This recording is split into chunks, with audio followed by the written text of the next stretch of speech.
Speaking of copying ideas, this is Crypto Talk and Blockchain Walk. All right, let's start walking. We're with Gramajo. What are you up to today?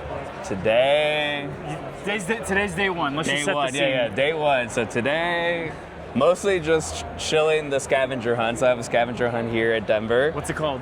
Little Quest, ETHDenver edition. This is the third one. We did one in Buenos Aires last year, and then at FarCon the year earlier in the year.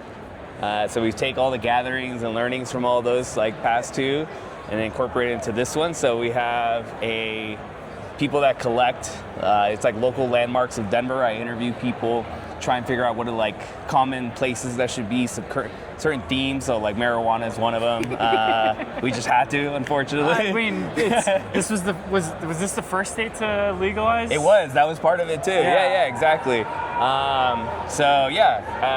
We have that scavenger hunt. If you collect all the locations, you can get some money.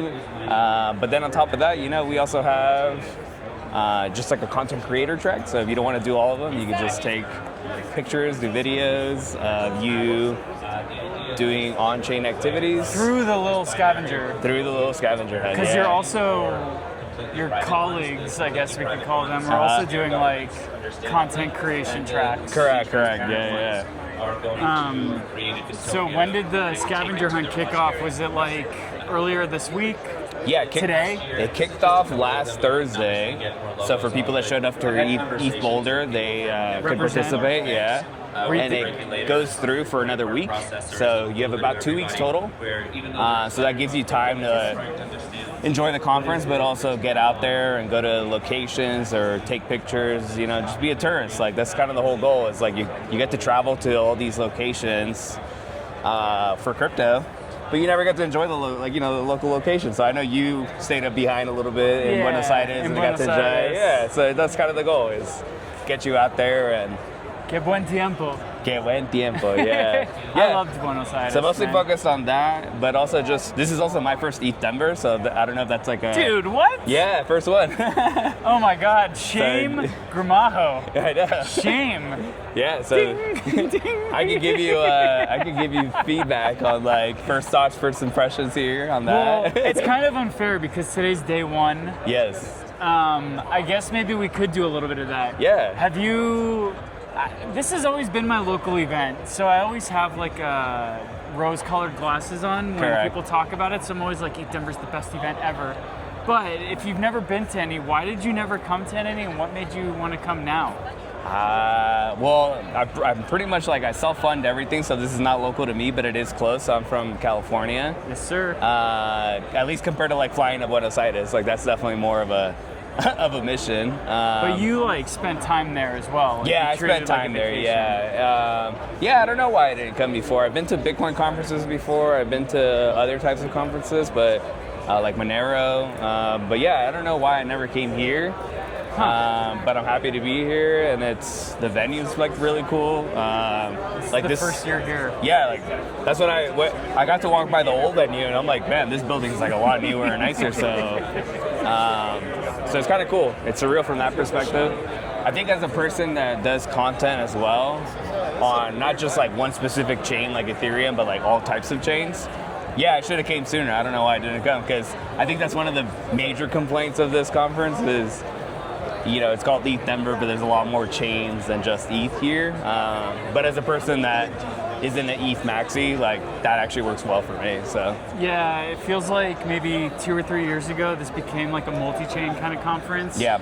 Which always to me was funny because we win when there's more chains. Yeah. That's the thesis of decentralization. You don't want everything happening on one chain. Yeah. Competition. It's good to specialize in certain chains. So, we have Tempo now, specializing in stablecoins, so we'll see how that goes out. Even they're here now, and they hired the Farcaster guys too, so they got part of the Merkle team there. Dude, heyo. Hello. Good. Doing a little interview. We'll swing by later. Stand with Crypto represent. Are you a member of Stand with Crypto? No, I'm not, but I have like their pins, and like I'm supportive overall of like the mission that they do. I should become a member though, but yeah. Cool, man. So like, what are you here from, like an artistic perspective, like what do you think of the culmination of the art community and like bringing like fun, chill vibes on chain? Do you feel that here? Is it a strong force? It's lacking a little bit, but it's not too bad, you know? Like, I have zero context again, so I heard it's a little bit better, or maybe about the same as previous years. But it's also not NFT NYC, you know? Like, I'm not expecting it, you know, like, it's in the name. Like, when you go to NFT NYC, you're expecting, you know, JPEGs and all that, you know? I think, like, from...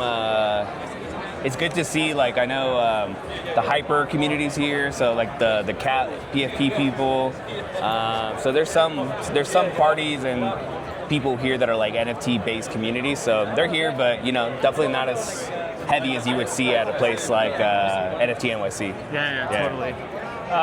What else is standing out to you?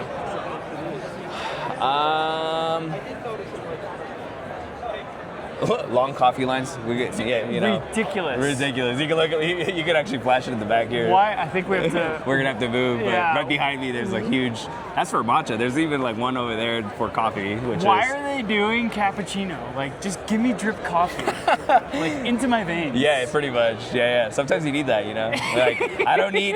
Well, the crazy thing is too, like they're doing latte art, like lasered latte art. Yeah. So, like the matcha one has like.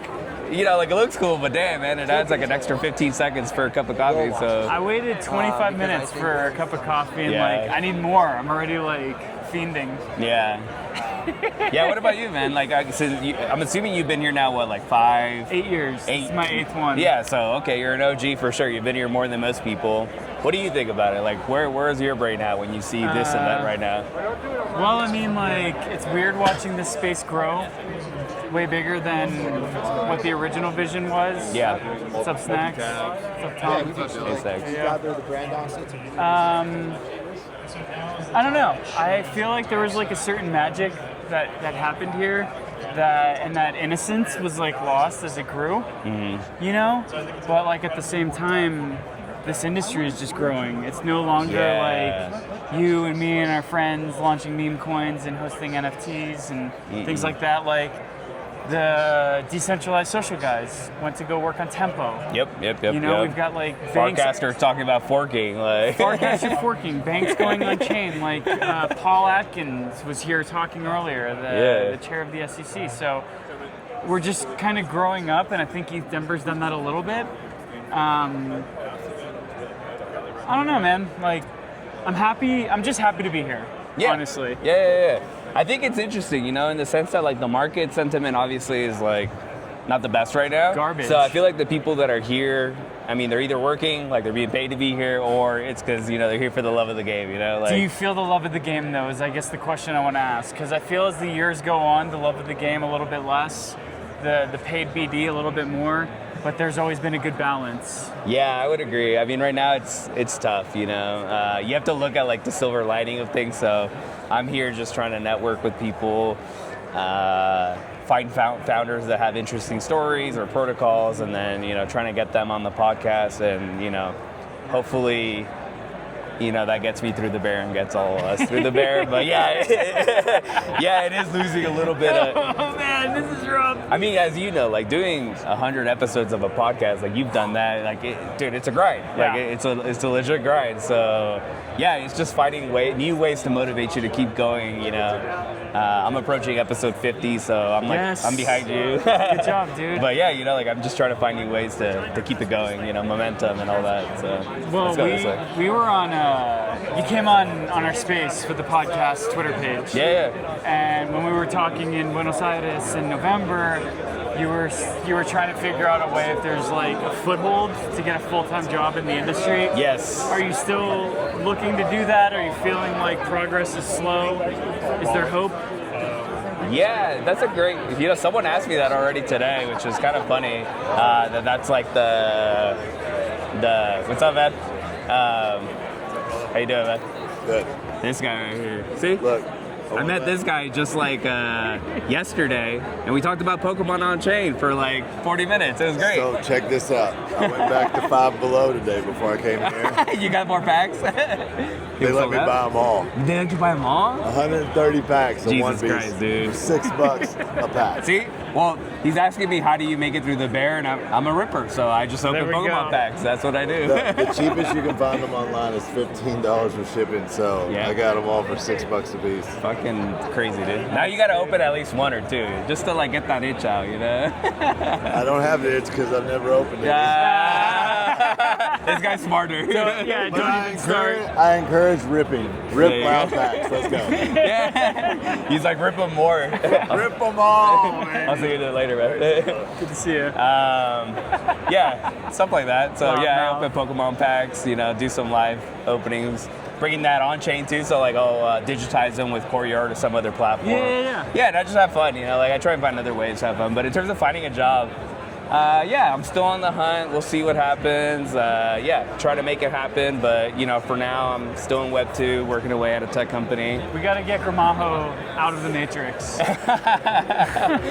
Yeah. I mean, the crazy thing is actually the parallels right now is like, tech companies are also getting beat up like crazy, like crypto. So it seems like overall sentiment across the board is just all down, But, this isn't our first bear. This certainly isn't your first bear. No. Does this feel any different than any of the others, or is it just kind of like stick it out, grind it out, and let's go? No, it does feel different in the sense like, I think like what's helped me, like the reason why I kind of like started leaning into making content was it was like a form of expression during the bad times. It was like something to work on, something to like keep getting better at. But yeah, I would say like what feels different is mostly the cycles feel like shorter or like weirder, if that makes sense. Man. Like I feel like it used to be like, like you had a pop and it was clear, it was like the the tippy top, and then out of nowhere, we were down for like 2 years. Now it feels like, we had like a micro, like mini pop, then it went back down, and then we had like an AI pop, so like Banker was taking off. Like some Banker, of these, Clanker. Yeah, like a bunch of these like AI tokens. Thanks we're taking Base. Yeah, as we're right here. Thanks, Base. Thanks, Jesse and Base. Jesse's here too. I know, I saw him. So it just feels weird, but it's all hindsight too, so. Totally. And like, maybe 3 years we'll be like, yeah, of course that was the middle of the bear, and you're a dumbass, you didn't know that was the bear, but it's all easy to say it in hindsight as always, so. What about you? What do you think? I don't know. We didn't have our blow off top, and we're not having a terrifying, tumultuous bottom either. Fall down. And this was always what we thought was going to happen when the institutions came. True. So the prophecy has been foretold. That's true. Yeah, like it might just be behaving the way we always thought it was going to behave, which is, it is going a little bit like up and down, and even gold is behaving a little bit like a meme coin sometimes, which is kind of wild. But yeah, I don't know if we'll ever get back down. Who knows? It's all, who really does know? But I don't know if we'll ever get back to like the 30,000 Bitcoin again. One thing I do know though is that the content creators stick through the thick and thin. You're on episode 50, so you ain't going anywhere. Hopefully not. Yeah, hopefully not. What's the best way that people can tune into what you're working on and listen to what you're doing? Yeah, so podcast is on all major platforms, including YouTube. It's called Behind the Screen with Gramajo, although I probably will be changing the name on that, just looking for a new logo. And then newsletter, that's just 0x Gramajo, which is Gramajo, that's Twitter. I have a noun, Sandcastlehead, so not many of those. And I'm on X, Telegram, I'm on everything, Signal. If I really trust you, I'm on Signal. That should be the default, sir. Yeah. Honestly. Heavy on, crazy rabbit holes right now, which is like P2P money, P2P tech. Privacy is always top of mind for me. AI agents, of course. Just find me on X. That's where I'll be shitposting most of the time. Nice. Last question. Is it Gramajo or Gramajo? Gramajo, it's Gramajo. And then you speak a little bit of Spanish, so you can say it correctly, but there's people that'll be like, they'll call me Grandma Joe, and I'm like, that's all right, we'll let it slide. Grandma Joe. Okay, Grandma Joe. Thanks for the time, dude. Thanks, man. Yeah.